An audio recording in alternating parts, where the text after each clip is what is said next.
Est-ce que vous êtes de ces mamans coquines qui disent qu'elles vont prendre soin d'elles, qui ont lu plein de choses sur le sujet, qui ont vu tout ce qu'il y avait à faire, sauf que concrètement, vous n'êtes jamais passé à l'action? Alors, restez parce que dans cette vidéo, je vais justement vous apprendre comment mettre en place une habitude, un changement et vous y tenir. C'est tout de suite après ça.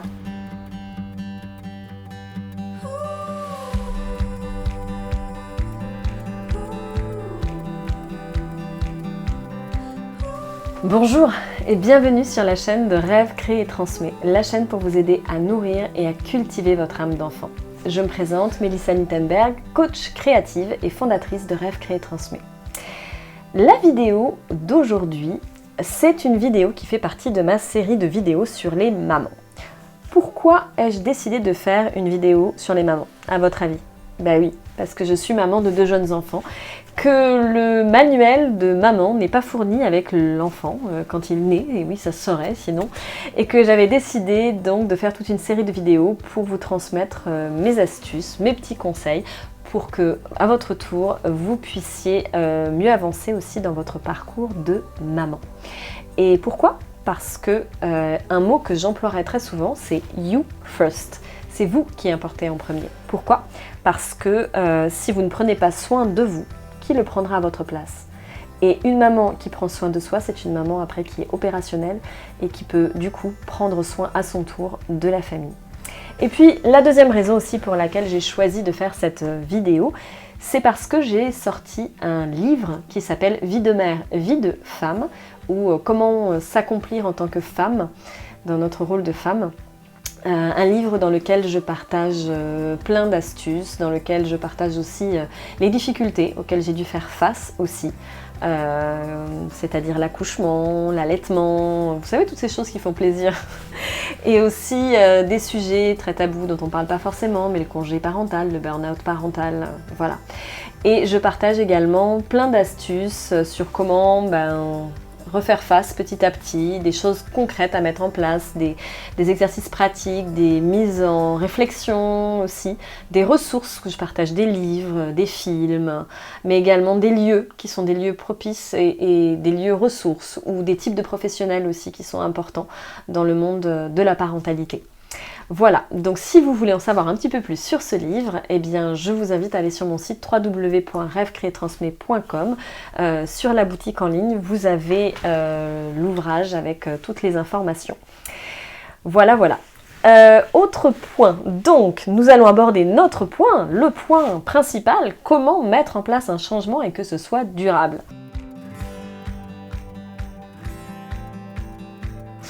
Alors je dirais qu'il y a différentes étapes. Tout d'abord, c'est d'arriver à observer ce que vous voulez changer et qui ne fonctionne pas actuellement dans votre vie de tous les jours. Ensuite, d'identifier ce que vous voulez changer, de le mettre en place et enfin de le faire perdurer dans le temps. On a repéré que pour mettre en place un changement, on a parlé souvent du 21 jours. Alors 21 jours, c'est la première étape pour mettre en place un changement durable, effectivement.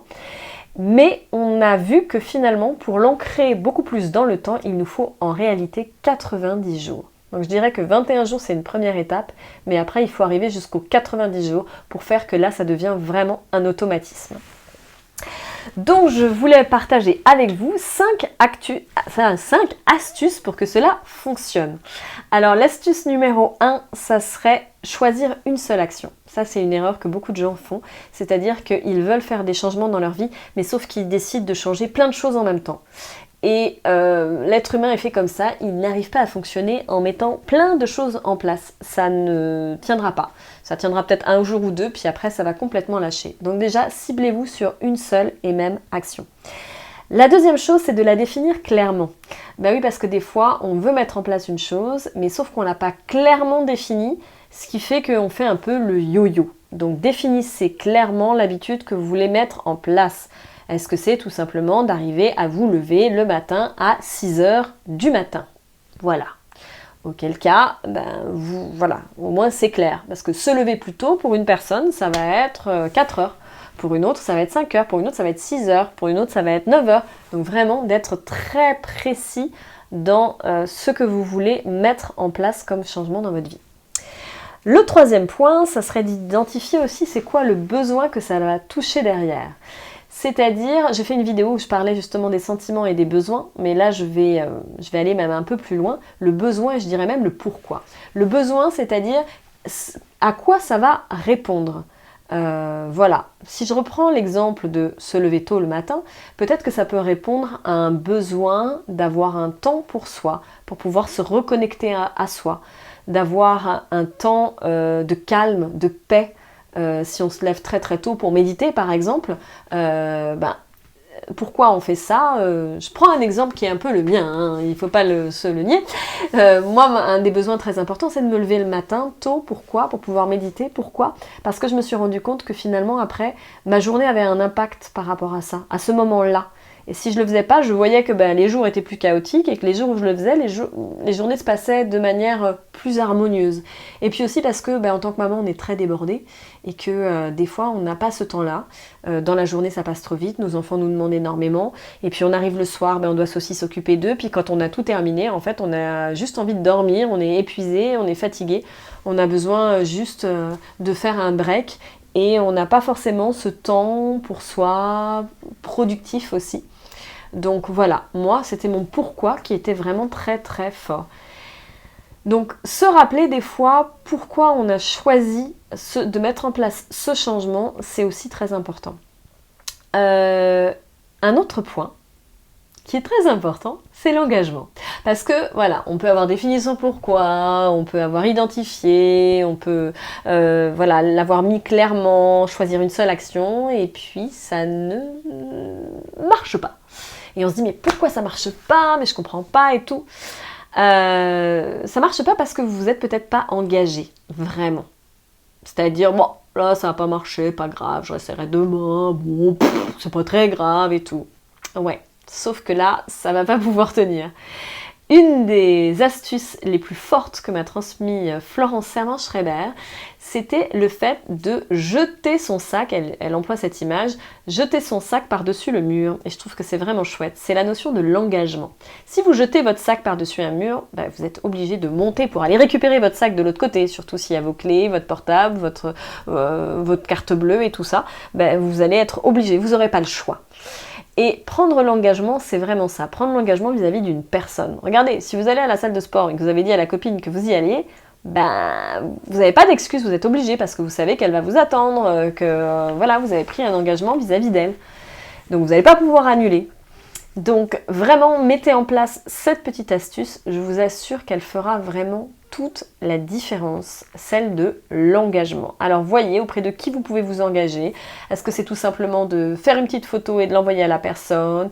Prenez un engagement. Il y en a, c'est le fait de le marquer sur Facebook parce que quelque part un peu votre ego il va être un peu titillé, c'est-à-dire qu'il va pas vouloir montrer qu'il n'a pas tenu son engagement, ça se fait pas, c'est nul et tout, donc voilà.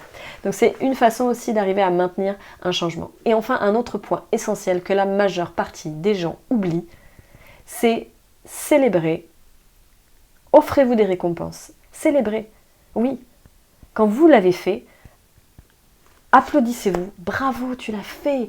Bravo, tu y es arrivé. Super, chouette. On se met une petite tape, comme dirait Annie Le Tourneau. C'est vraiment important de faire ça parce que on est comme ça. On est comme ça en tant qu'humain. Regardez vos enfants, quand vous les félicitez parce qu'ils ont arrivé à faire leur premier caca dans le pot, c'est aussi comme ça après que ça les encourage à poursuivre. Mais en tant qu'adulte, on est pareil. On a besoin d'encouragement, on a besoin de récompense aussi. Alors pourquoi pas, posez-vous une petite récompense. Si je reprends mon exemple de se lever tôt le matin. Peut-être que la petite récompense, c'est de se préparer un petit jus qu'on sait qu'on va boire une fois qu'on se sera levé et tout ça, c'est un petit peu la petite récompense, quoi. Donc voilà, célébrez vos efforts et posez-vous aussi des petites récompenses parce que c'est important. C'est aussi comme ça qu'on avance. Bon, sur ce, j'espère que cette vidéo vous a été utile. Moi, je serais très très très curieuse de savoir c'est quoi la chose, le grand changement que vous voulez mettre en place dans votre vie. Alors si vous pouviez le partager, peut-être ça peut vous aider aussi à clarifier aussi un petit peu quel est le changement que vous voulez mettre en place.